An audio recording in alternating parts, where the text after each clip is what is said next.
Hello friends. आज हमारा topic है रिफ्रैक्शन थ्रू ग्लास स्लैब। आज ऑप्टिक्स में हम लोग रिफ्रैक्शन में पढ़ रहे हैं। आज हम लोग देखेंगे ग्लास स्लैब के थ्रू रिफ्रैक्शन कैसे होता है, और साथ ही साथ हम लोग आगे लेटरल डिस्प्लेसमेंट भी जानेंगे, उसका भी हम लोग निकालेंगे। तो आइए देखते हैं।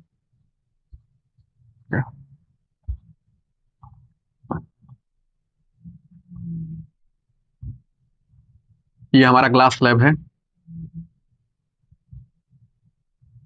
जिसकी रिफ्रैक्टिव इंडेक्स म्यू है। लाइट एयर से इस ग्लास स्लैब पे एयर मीडियम से इंसिडेंट हो रही है। तो आइए हम लोग जानते हैं रिफ्रैक्शन से ये जो रे होगी ये इस मीडियम में रिफ्रैक्ट होगी, क्योंकि ये एयर था।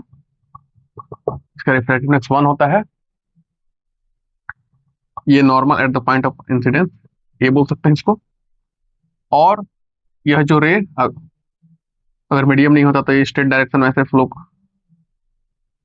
आगे बढ़ती, but actually due to this glass slab medium change होता है, यहाँ पर रिफ्लेक्शन हो गया। तो रिफ्लेक्शन की वजह से ये लो एंगल आई इंसिडेंस एंगल, यहाँ पे refracted angle.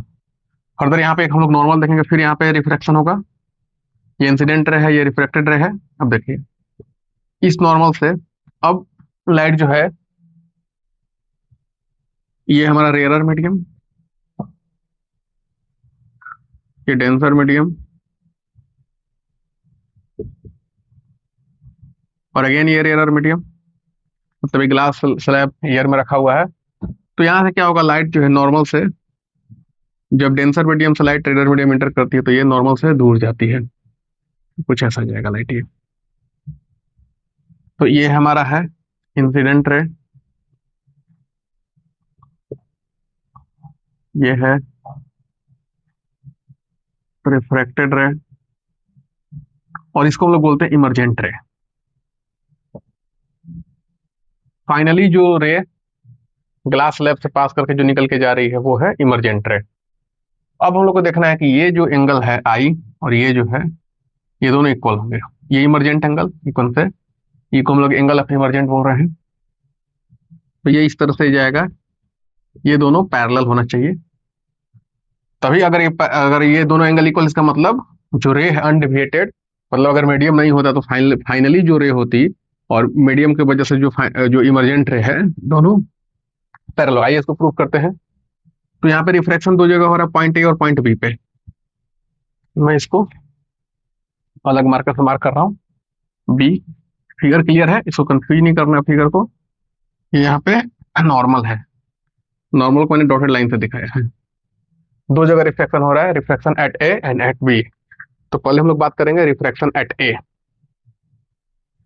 Eight A apply करेंगे स्नेल्स लॉ। साइन आई बताया था मैंने, साइन आर। सेकेंड मीडियम ये है, रिफ्रैक्टिवनेस कितना है म्यू, एयर है कितना है 1। यहाँ से इक्वेशन 1 हो जाएगा। अगर ये एयर कोई दूसरा मीडियम भी हो सकता है म्यू 1 भी, बट यहाँ पे हम लोगों ने एयर लिया है। दूसरा रिफ्रैक्शन होता रहा है रिफ्रैक्शन एट पी। अब यहाँ पे हम लोग देखेंगे पहले, ये जो स्लैब का ये दोनों फेस है ये पैरेलल है, और यहाँ एक ये लाइन है, और ये दोनों यहाँ पे परपेंडिकुलर है। मतलब ये भी परपेंडिकुलर है स्लैब पे, और ये भी परपेंडिकुलर है। तो हम लोग जानते हैं, तो ये रिलेशन पता है, ये एंगल और ये एंगल क्या होता है, इक्वल। तो यहाँ पे एंगल आर है, यहाँ पे भी एंगल क्या होगा, आर ही होगा। That's alternate angle. ये हम लोग को पता है अच्छे से। इस कॉन्सेप्ट को हम लोग यहाँ पे यूज करेंगे।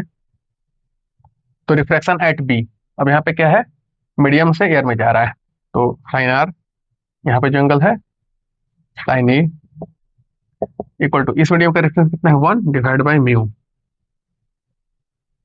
ठीक है। अब यहाँ से हम लोग देख सकते हैं, म्यू को क्या लिख सकते हैं आप, ये से साइन ई, जिसको हम लोगों ने डिनोमिनेटर को ऊपर लिया साइन आर, ये हो जाएगा म्यू। इक्वेशन 2। अब इक्वेशन 1 इक्वेशन 2 दोनों का राइट हैंड साइड म्यू है, दोनों इक्वल है। तो दोनों का लेफ्ट हैंड साइड क्या हो जाएगा, equal. Sine i by sine r, और यहाँ से sine e sine r, cancel, ऐसे क्या आया, sine i equal to sine r. इसका मतलब, sorry, sine i equal to e है यहाँ पे, emergent angle e, i equal to. तो यहाँ पे क्या हम लोग देख रहे हैं कि जिस एंगल के साथ इंसिडेंट हुआ था और नॉर्मल के साथ जो एंगल बनाया था, फाइनली जब इमर्ज हो रहा है तो सेम एंगल वो फॉर्म करेगा नॉर्मल के साथ। मतलब ये दोनों रे क्या है, पैरेलल। इससे ये प्रूफ हो रहा है कि जो दोनों रे है ये पैरेलली, दोनों पैरेलल है। तो इस रे में डेविएशन क्या हुआ अभी हम लोग देखना है। तो यहाँ पे हम लोग ने प्रूफ किया। अब हमारा अगला टॉपिक है लेटरल डिस्प्लेसमेंट। तो डिफिनेशन बताने से पहले मैं इसको जरा समझा दूं। जो रे अनडेविएटेड है, ये अगर ये मीडियम नहीं होता तो ये गया, और फाइनली जो हमारा इमरजेंट रे ये है, इसके बीच का जो डिस्टेंस है वो हर जगह क्या है, कांस्टेंट, दोनों के बीच परपेंडिकुलर है।